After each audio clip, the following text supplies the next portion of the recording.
And what's our intro? Hello and welcome to In the Newsroom. I'm Bo Simmons. Is that what it is? Okay. Editor of the Stillwater News Press. And welcome. Ooh, can With we me today do baddie number 3? Can we do certified baddies in this or no? No one knows what you're talking about. You'd have to give your whole backstory. I think it'd be really sad though because Chris doesn't want to join us, so it would be really awkward. Oh, well, we don't want to be awkward. Yeah. I see you working with some cash, flashy, cash the Maddie, you a certified baddie. In the Newsroom is a production in partnership with Studio Stillwater. Every week, journalists from the Stillwater News Press invite listeners to join us in the newsroom and hear the story behind the stories.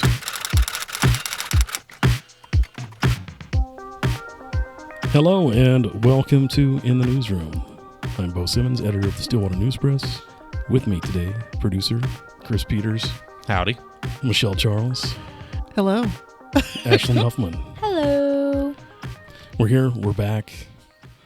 It's good to be back. It has been a hot minute. Michelle and I were a little busy. We kind of took a month and did a whole other thing, right? That's true. It wasn't so much a hiatus as it was just a change in programming to cover our elections, right? Exactly. Ballot initiatives. Exactly. 9 episodes in a month. Mm-hmm. Yeah. It was a lot. How do you think it went? Just the overall. I think, well, we got a lot of good feedback. Had a couple people come up and appreciate that we had, especially with the mayoral candidates, them both on and get some background on both of them. Somebody came up to me and told me that, they were like, wow, I didn't know about like Will Joyce's faith and what church he went to, and like that he went to a seminary school. And of course, with Mark Trotter being kind of new to the scene a little bit, learning about him and stuff. The real interesting thing is since post-election, the plays for those episodes are still going up. Okay. People just wanting information. Well, and I guess we should say, though, that for anyone who comes and maybe they just click on In the Newsroom, those are called Grassroots. Mm-hmm. Still under Studio Stillwater, but if you're searching that way and you want to look at all the election podcasts, which was transportation tax, visitors tax, mayoral forums, sort of however you interviews, Right. that up under Grassroots. And I've told some people, I was like, okay, so cutting to the chase here, both Will won. And both taxes overwhelmingly passed. Yes. And I think there's still some questions on, okay, these taxes are passed, and there's still a lot of people that don't know what it is. And it's like, well, go listen to our podcasts on the sales tax and on the visitors tax. And you can at least see from, city leaders and stuff what they're saying they're going to use that for. So I think it still has some value even afterwards for people to just kind of educate themselves. And so we can kind of like, hey, you said you're going to spend the money on this. There is that. There's always that, right? There's some accountability there because they came out in public and they said this is how we're going to handle it. So if it doesn't get handled that way, people can go back to the record and say, hey, this is what you said. Mm-hmm. The other thing is what I really enjoy is being able to take people who are political candidates, and these are local elections that we're covering. So these are our neighbors. These are people we see at the grocery store.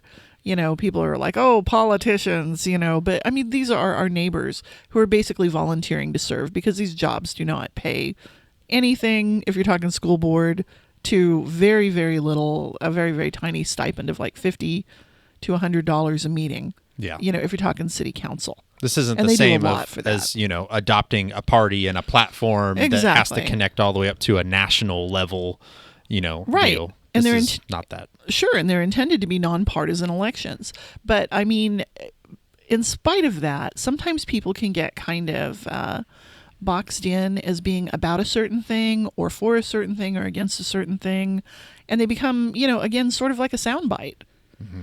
And that's not something that your standard forum format can really address because it's like, okay, introduce yourself to the public. You have 90 seconds, go. And it's really hard to do that. So by, having these longer, more relaxed conversations with people, and we broke these way up because we only had 2 candidates.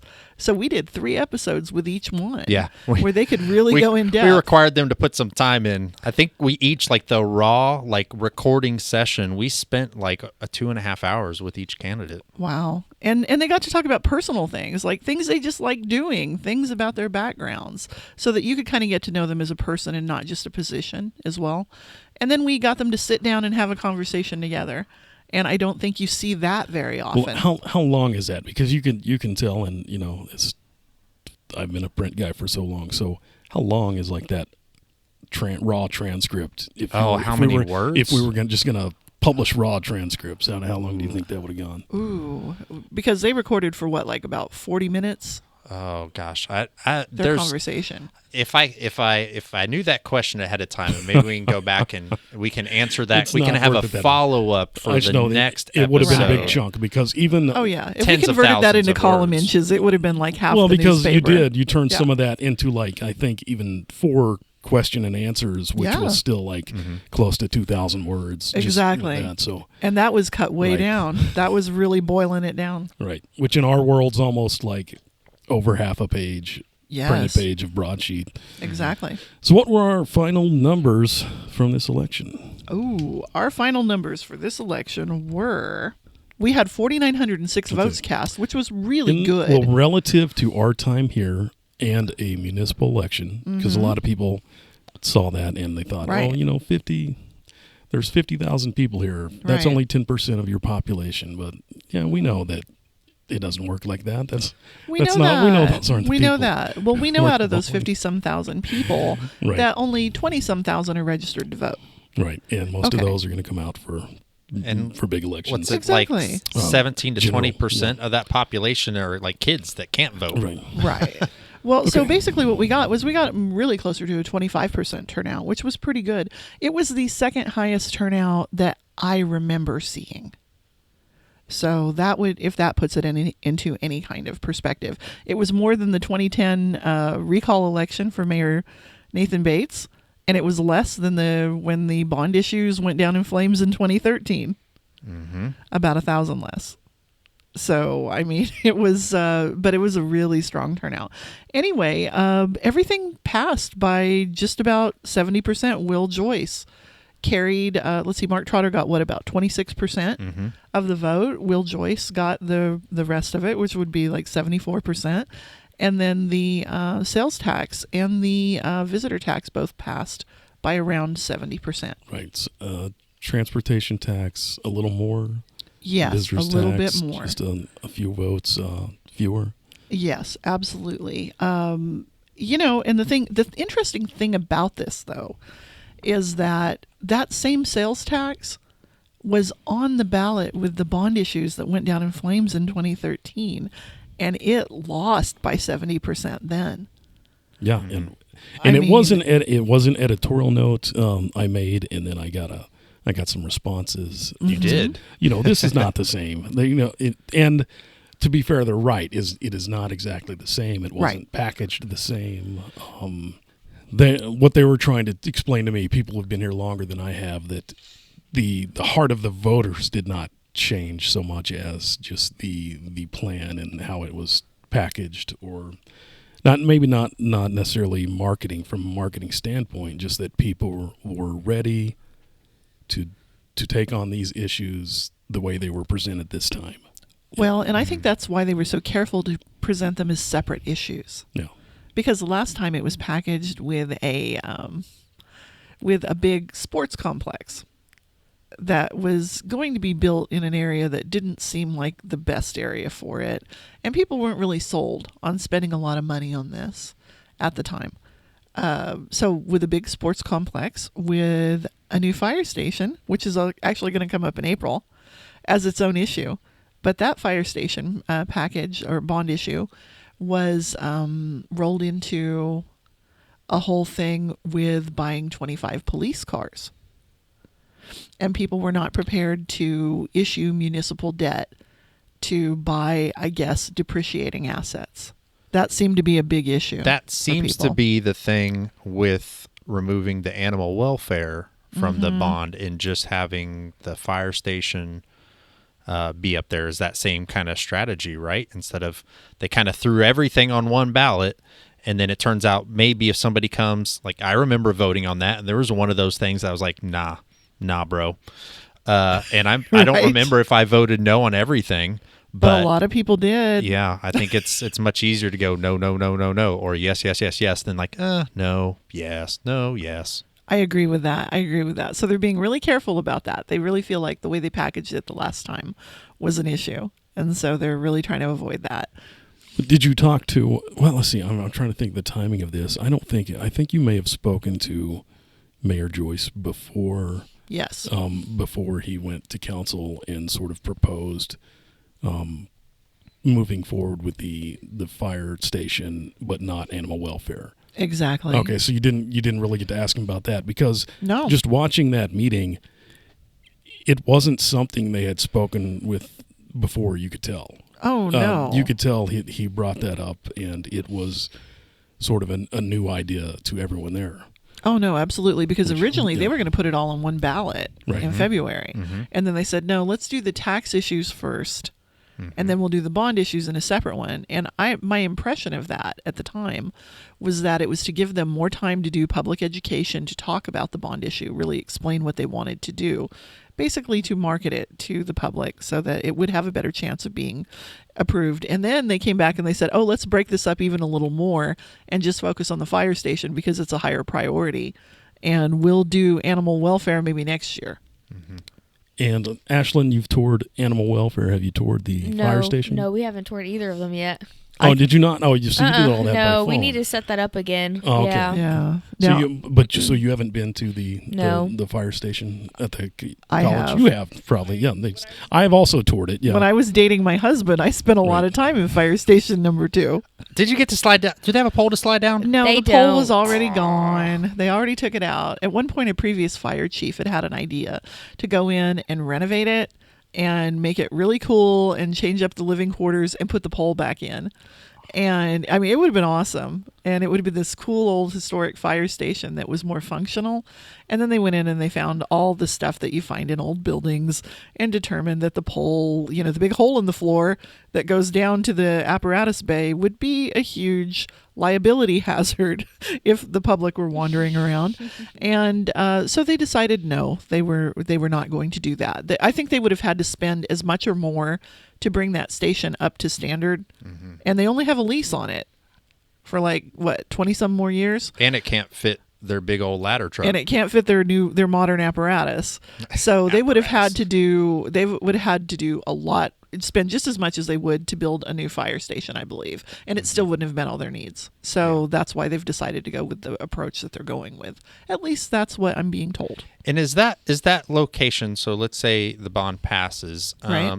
They've already projected that the location's going to be out on Western, right? Yes. Okay. Yes, it would be a little bit to the north and west on Western Road. Where you've got a nice big 4-lane road yes. to better access, better response times, still close to the university, which is the need of the ladder truck. Exactly. And also better response times to some of those housing additions that are out west of town or that are out on the west side of town. One of the things they run into right now is that right there at what we call Campus Corner, that intersection there and that, where the road curves around on Knobloch, is that it's really tough to get those trucks, even the ones that do fit in the bays, in and out, because they have to have people get out there and stop traffic because people are hauling butt around the corner, and you've got a fire truck in the middle of the road. Does that have historic registry? Yes. Okay. It's a historic building. Okay, so there's... It's not going anywhere. Yeah, they couldn't tear it down. No, the university doesn't want to do that. It wants to repurpose it. Yeah, okay. And then with the 6th Avenue corridor plan, they were talking about doing a lot of stuff on that Campus Corner area. And basically, I mean, it already is, especially during game days, a heavily pedestrian area. Right. But to even go more in on that. And so a fire station doesn't make sense if you're going to have, walk around, for example. You yes. can't be part the the seas of people to get the fire trucks out. Exactly. It just is. It's not practical, and also the fire chief has said that there's overlap in their running district because of where it is. As the town has grown, as the town has developed, they've had to, each station has its own running district that it covers.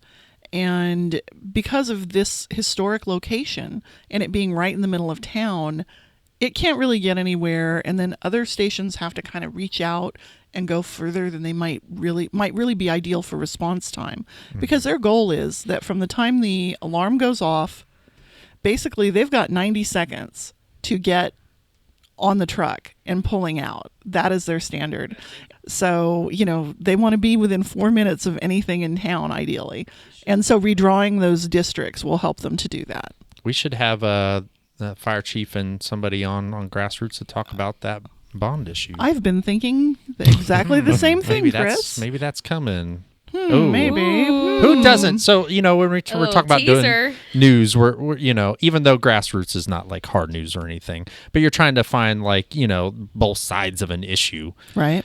Who is against a new fire station? We could probably find somebody. Well, you may not be against a new fire station, but maybe you're against paying for it that way. So, Yeah, exactly. There's plenty of people who don't want to take on that debt or increase their property taxes or whatever. Goes to pay for that. No, absolutely. Actually, back in the day, back in 2013, I found this in an old article. It said that if all those propositions, which would, they wanted to spend $20 million on a 20-year bond to construct the youth sports complex. They wanted to spend $7.5 million at the time on a 10-year bond issue to build and equip the fire station and add 25 patrol vehicles. And those propositions would have increased people's property tax. If you had a home assessed at $150,000, your property taxes would have gone up by about $135 a year. $135 a year. Yeah. I guess we kind of need to know those numbers for this go around, what that's going to look like. Yeah, absolutely. That's kinda the like kind how of we thing did people are interested in. With the $150 grocery bill that increased with the sales tax by what, 75 cents? 75 cents. Yeah. Yeah. Yep. That really is what it comes down to, is how does it affect people's lives? Yeah. But it's interesting the way this is being packaged, and some of those issues that failed in 2013 are coming back. They're being presented in different ways.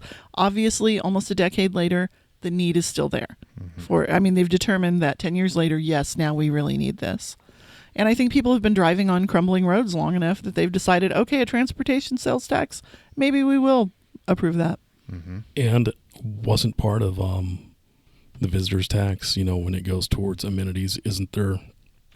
They call it sort of the low-hanging fruit, but it's also sort of, I don't know, just like if you're looking at something that could easily sort of bring people in and have them spend their money here, then youth, sports, whatever. That is exactly exactly soccer right. fields, whatever kind of, I don't know if it's a big complex or what, but that is definitely at the top of the list, right? That's exactly part of what they're thinking. Yeah, that's also coming back, right? Yeah. Because the visitor tax that passed, they're looking at that, generating, what was it they said, like $1.5 million or something? Yeah, and then 30% of that. Right, so they're going to split 70-30. 70% goes for visitor recruitment, the way it's always been. And then 30% is going to be kind of sequestered in this fund that can be used to build amenities and attractions. And one of the things they're talking about is youth sports. And the thing is, youth sports has only gotten bigger over the last 10 years. We have more sports. We have more traveling teams. There are families that spend all their free time at a ball field of some sort, and sometimes at various ball fields or gymnasiums throughout the year. I've known families where one parent had a kid, where they had a kid who was really good at soccer. They had another kid who played baseball or softball, and those parents would split up. One would take one kid and go to one side of the state for a tournament for one sport, and the other parent would take the other kid to the other end of the state for a different tournament. And these people spend thousands of dollars a month to do this. So it is big. They view it as, and I've seen, people whose kids are involved in this say, I go to these other towns and I see all these people from my own town Why don't we have people coming to us and spending money and staying in our hotels and buying food in our restaurants?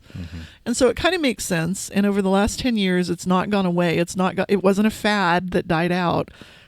So maybe this is a different way to pay for it in a way that's more palatable to people. Yep. And if you want more details on that, go back and listen to the Grassroots visitor tax with Christy Morrison and Chris Norris from Visit Stillwater. And they do a pretty good job of explaining things. But that was basically our election. What have you been doing, Ashlynd? I've just been chilling. What about you? You have not been chilling. Just hanging out. You've been doing the opposite of chilling.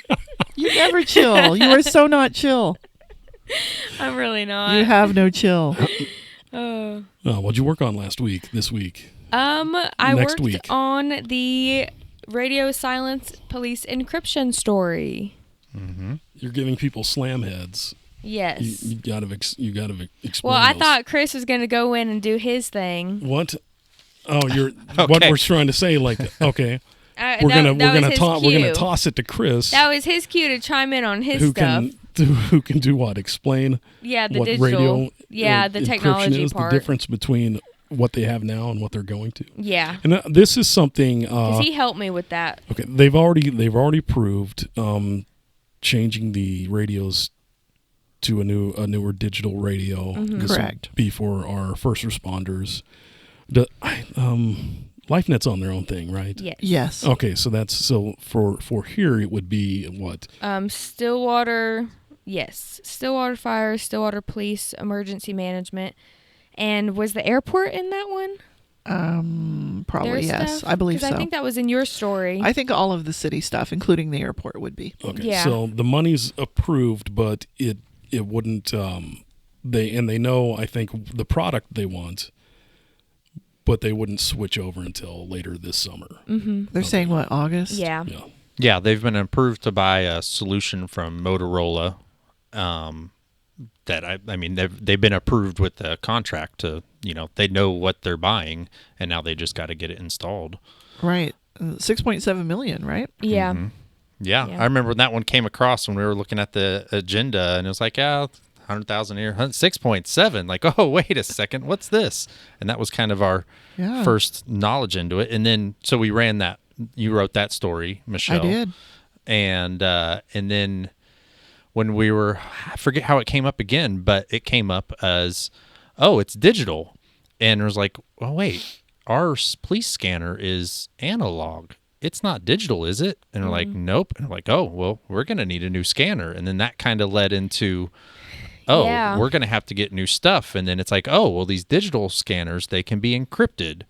And for those that, don't know. Yeah, so we were actually looking at I was looking at digital scanners to see a price range so we could figure out how much it's going to cost for us to upgrade for the newsroom. And so I emailed the chief to find out, Chief Jeff Watts, what's a good digital scanner, and that's how we found out that the channels would be encrypted. Because he then told you that, you could get one, he but said you won't it be able wouldn't to hear to anything. pick it up. Yeah, any commercial police scanner cannot pick it up. So then he said to fact check that with Emergency Management, Rob Hill, and he then said, yes, that is correct. Okay, so the fact that it's encrypted and the fact that we would not have a scanner capable of doing that, what does that mean? Well, that means that us and anybody in the community who does have a scanner right now will not be able to hear anything come August. Not from the city. From the city, right. Yeah. Okay. Payne County is still on their own thing right now. So you could pick up Payne County Sheriff's Office, LifeNet, that stuff. But as far as Stillwater Police Department and Stillwater Fire Department, it won't be able to be picked up. And Emergency Management and stuff like that. Well, I don't want to say ham radio because those guys always get mad at me. What do they call it? Something band. Oh yeah, I don't know, the amateur radio. Oh, the truckers. Those guys too. The truckers. No, it's like the amateur radio groups. Yeah. Oh, wonder what's going to mean for those folks. I have to talk to them next. Ashlynd is one of those people. I almost said weirdos. Facts. Who keeps a scanner at home. I do. I have a scanner at home. We'll even allow it to wake her up sometimes. I have it right next to my bed at night. This is not okay, this is not some kind of labor abuse. No. I've told her I would not do that. I have a problem, I'm okay? like, no, This is her choice. I wouldn't do that. I don't know why, but it's No. actually relaxing home. to listen to it Right. at night. I've heard the podcasts you listen to fall asleep, so I get that better now. At first, I didn't believe you. I don't know why. It just relaxes me to know that if something was to happen, I could wake up and cover it, and I don't know why. Yeah. But yeah, come August, it'll be fully encrypted. But the good thing is it doesn't have to be fully encrypted. Some channels can be encrypted while others can remain open. So they still have the opportunity or to look at that. Something they too. can do on the fly, right? Yeah. Or as far as Yeah. we know, I guess the policy's still being developed. Who knows on that? There's a lot of time left. There's a lot of technology that we need to understand too. Mm-hmm. I mean, because Yeah. one of the things I've heard is that with this, what they call a trunked system, is that basically what it does, part of how it encrypts is, or part of what it does too, for efficiency and then also for security, is it hops around from channel to channel to channel during the transmission. Mm-hmm. And basically, I guess if you can't follow them as they hop, then you're not going to hear everything. And that's where the scanners come in. The scanners are Right. like there's basically different quality of scanners, and the more expensive one can basically hop faster and Right. pick up whatever that is. But if it's encrypted, it's like, a key to the lock. If you don't have the key, it doesn't matter. You're not going to be able to hear Right. it. And Yeah. they're stating officer safety, right?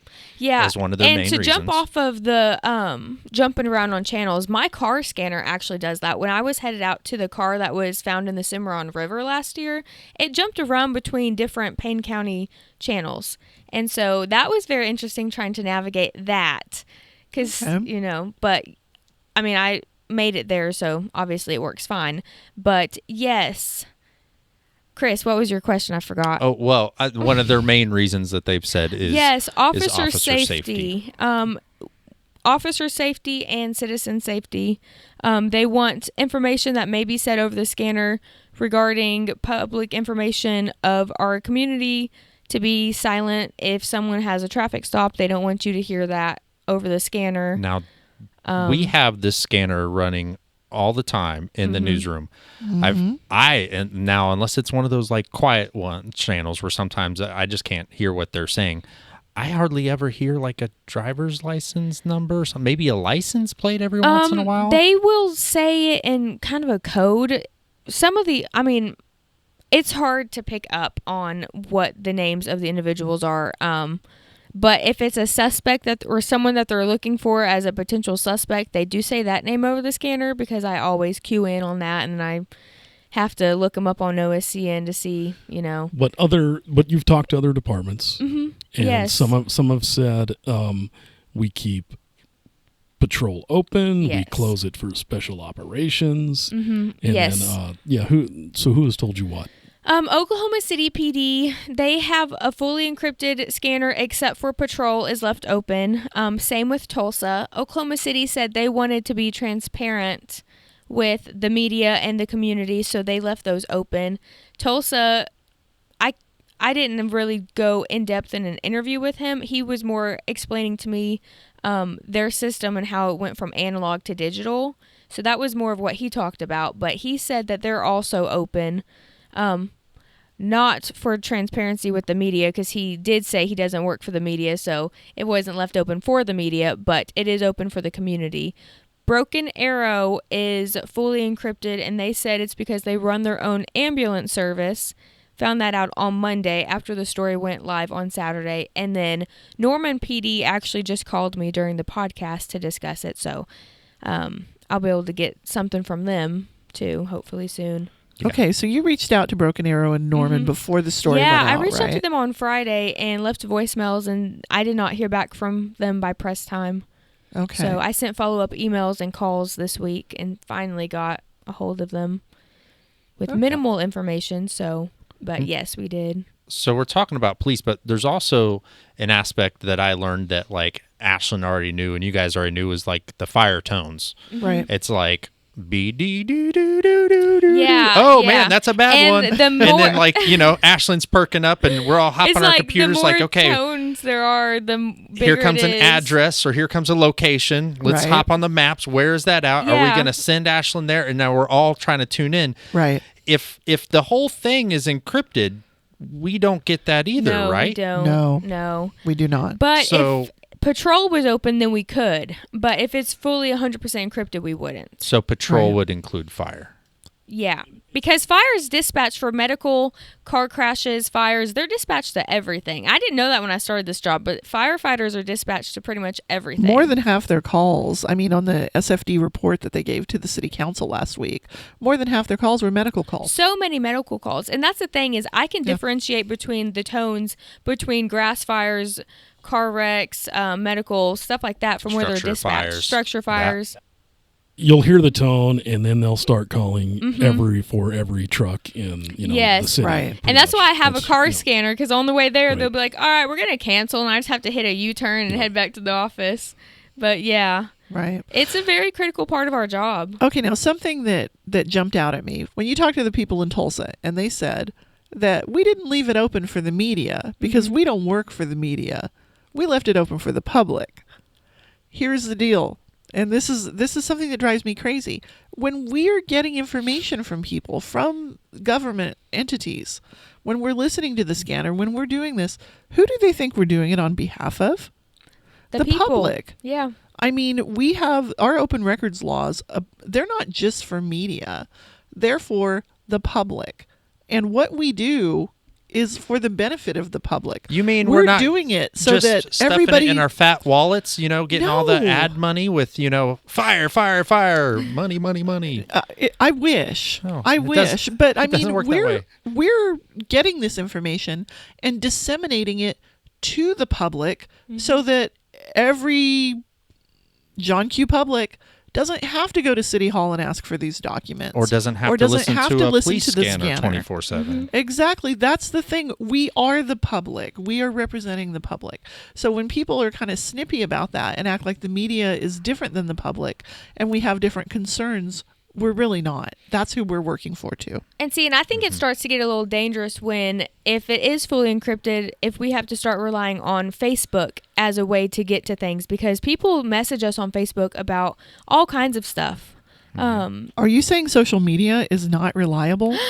Shocker. Well, remember when I don't think we sent you out, and it was late when they thought there was a plane had crashed southwest of town. I remember that. And they were going out there, and they're just like, yeah, we're not seeing anything. But Yeah. you get people online commenting like, oh, yeah, so-and-so said this. So-and-so said Well, they heard this. It's like that kid who was detained after the shots fired call. People on Facebook said, oh, it's a bank robbery. It wasn't. Yeah. It And was it's- actually a kid walking to work Tackled at gunpoint, but Tackled at Yes. gunpoint. also detained on Yeah. his way to work. Right. Yes. Or sometimes people will see fire departments respond to a apartment, and they automatically say, hey, is there a fire over here? I respond, no, that was a medical call. So it's like people hear sirens and they automatically want to know what's going on. I know that because why do you think I'm doing the job I'm doing? There I you was go. one of those people. Exactly. And there are so many shots fired calls that turn out to be So many. Transformers, so many other Yes, things. They like- don't find anything. I was at Boomer Lake and it sounded like a shots fired, and I said that was probably a transformer that blew. Yeah. So would you say that we provide information that helps correct maybe some misinformation? Yes. I would. What about you, Bo?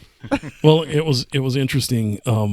This is something I think I saw from the Joe Rogan stuff, and then somehow Jon Stewart came to his defense, and one of the pull quotes from Jon Stewart, who the Daily Show, the big comedian, Right. said, "Who's to decide what is misinformation?" And my thought was, boy, I don't know, John. Maybe the people who actually know the correct information, maybe they're the people who get to decide.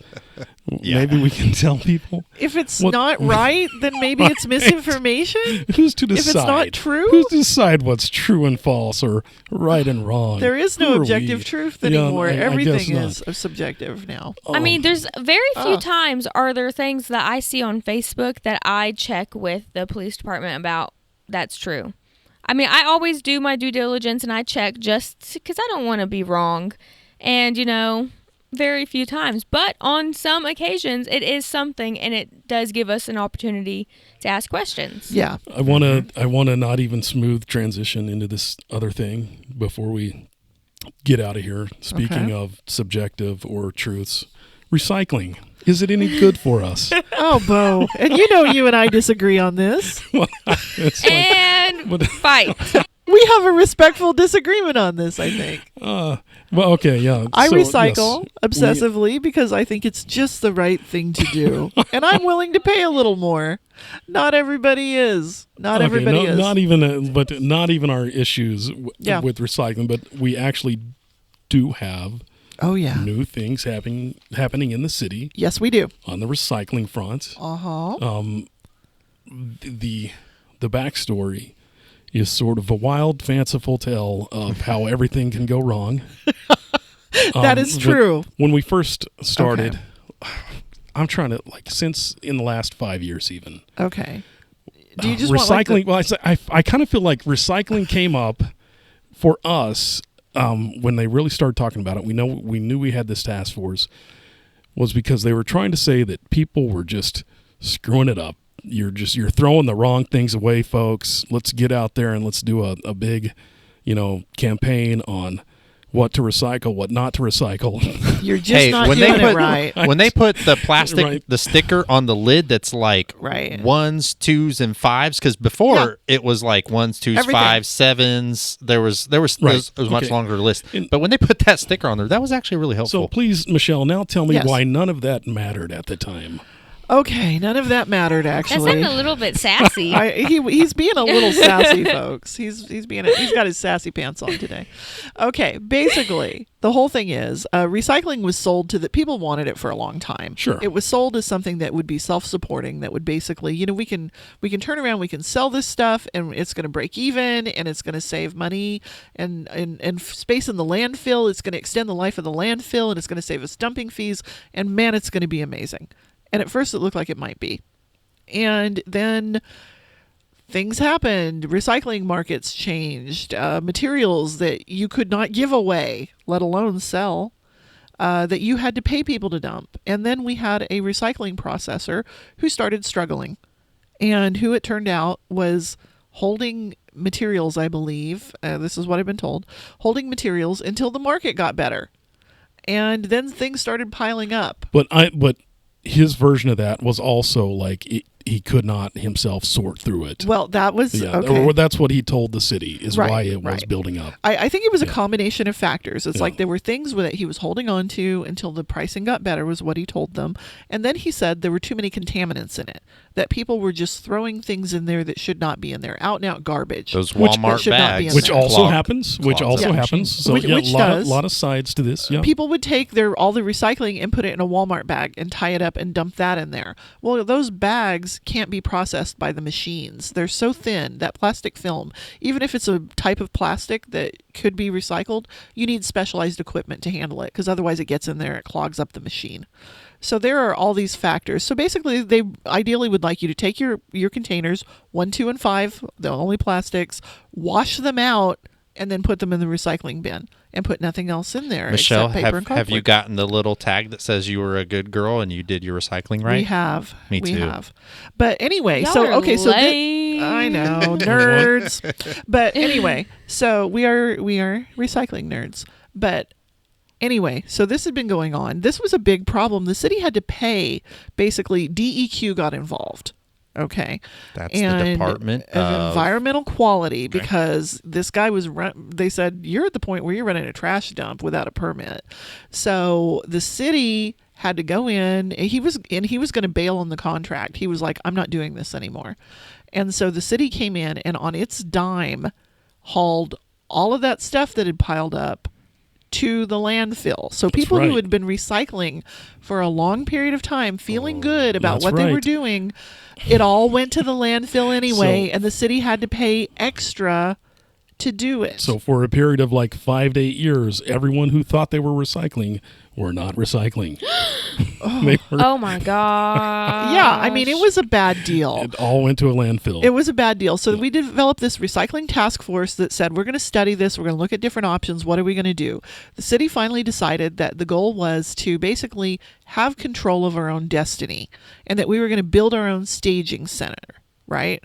So that came in. They said, okay, that's going to cost like about $1.2 million, but it'll be worth it in the long run because we'll be able to, handle all this, and then we're going to haul it off to what they call a MRF, which is a materials recycling facility. I've actually got it in there. I even said told people pronounce it MRF, but anyway, it's MRF. It's a materials I'm going to say recovery facility. Yeah. Okay, and this is where they sort it and they take it wherever it's going to go. They wanted a proper MRF, which would basically guarantee that the stuff was actually going to be recycled, that it wasn't going to pile up and then get hauled to the landfill in a couple of years. So they did a rate study, said, okay, we're going to have to do some trash rate increases in order to pay for this. They figured out a way to do it, kind of phased over years. I'm getting ready to do another story that looks at that rate study and where we are on that. And that's when they brought an outside Yeah, they brought person. in a consultant. Yeah, they bring in a consultant. You bring in the expert and says, here's how much it should cost. Exactly. And these are the different options for paying for it. What do you want to do? They tried to spread it out as much as they could to make it a little bit easier on people. Because there are some people who are a little sore that they're paying for recycling that they don't really use because it's a little surcharge that's added to everybody's trash account in town. It's spread out over the entire, every household to make it more affordable. And I call those people champions of responsibility. Okay, there you go. No, please continue. Anyway, okay, so they did this rate increase. They were going to pay for this. Okay, so then they put it out for bid. Guess what? It comes back more than twice what they thought it was going to cost. So now they've said... And a pandemic has happened in between that time and all the things involved in that, right? Material costs, everything. Mm-hmm. It came back at like 3-point-some million. Way, way more. So now they've decided it's not financially feasible that they would have to raise rates again even more, like 3.5%, in order to be able to afford to build this thing. So now they're saying, okay, we're going to go with Plan B. We're going to contract with Republic Services, which is the company that owns our landfill. They're going to build a building out there at the landfill. They're going to store our stuff for us, and they're going to haul it to a MRF over by Tulsa. Okay, and so now we've got two contracts, one with Republic, one with the processing facility. And now our trash is traveling and has more of a carbon footprint. Exactly. Exactly. But it won't be going in the landfill. Well, recycling, yeah. So that is basically it. And the rate increase is not, the rates aren't going to be going down. They did another study. They did another really quick study of this, and they looked and they said, okay, the fact that we're not building this facility of our own anymore, does this mean that we need to raise rates in order to cover these two contracts now? Does it mean that we need to, will we be able to lower them? Will it be cheaper? And they said, no. Did they actually ask? They said they lower? Okay, just making sure. That's what Chris Knight said. Okay. He said they actually looked at whether they could be lowered. And the answer was no, because hardly ever is the answer yes, that you get to pay less, because costs continue to go up. And now we have two separate contracts, and we have fuel allowances, and we have all kinds of things like that we have to deal with. And gas is going up. Mm-hmm. So we have to factor in all those things. Anyway, the good news is your rates will not be going up any more than they were already going to go up. But the bad news is they're not going to be any cheaper either. Hopefully, though, what this means is the trash you shouldn't see any difference. The city of Stillwater is still going to pick it up curbside from the same container that you've always had. They're going to take it out to the landfill. The people at the landfill are going to process this, handle it. They're going to haul it to Tulsa, and there it's going to be processed and actually recycled. That is the vision that we are being presented with now. That's and the plan. It will not cost any more. Okay. So that's where we are at the moment. Did they approve those, or did they? Because I was trying to think they had. Yes. Okay. They approved the contracts. Approved the contracts at council. Yes. Okay. And the changeover will be this summer because Cedar Creek Farms, the current processor, their contract expires at the end of the fiscal year. Where's where's people's recycling going right now? Right now, it's going out like kind of north of town to Cedar Creek Farms, the same place where it piled up. Okay. But they swear they're doing better. But and as far as the us as individual recyclers, nothing changes on our end. Everything still stays the same. They have not announced that the materials that you can recycle are going to be any different. The rules are still the same. The desires are still the same. It'd be great if you would rinse your containers out when you put them in. And I do. I even rinse out my cans, like vegetables or whatever. I rinse them out before I put them in the recycling. I am such a nerd. But anyway. I don't even wash my fruit after buying it at the store. Well, that's a whole other issue. But man, anyway, so Captain Planet, right? You as a consumer, should not see a difference. That's the whole thing. And your rates are still going to be what they were going to be. That's really the nut graph right there. All right, the power is yours. Wind, water, hot, go planet! By your powers combined, I am Captain Planet. Okay, Tom Cruise. All right, well, that's probably our time. Yeah. We'll dig into some more of this next time. Thank you for joining us in the newsroom. In the Newsroom is edited and produced by me, Chris Peters.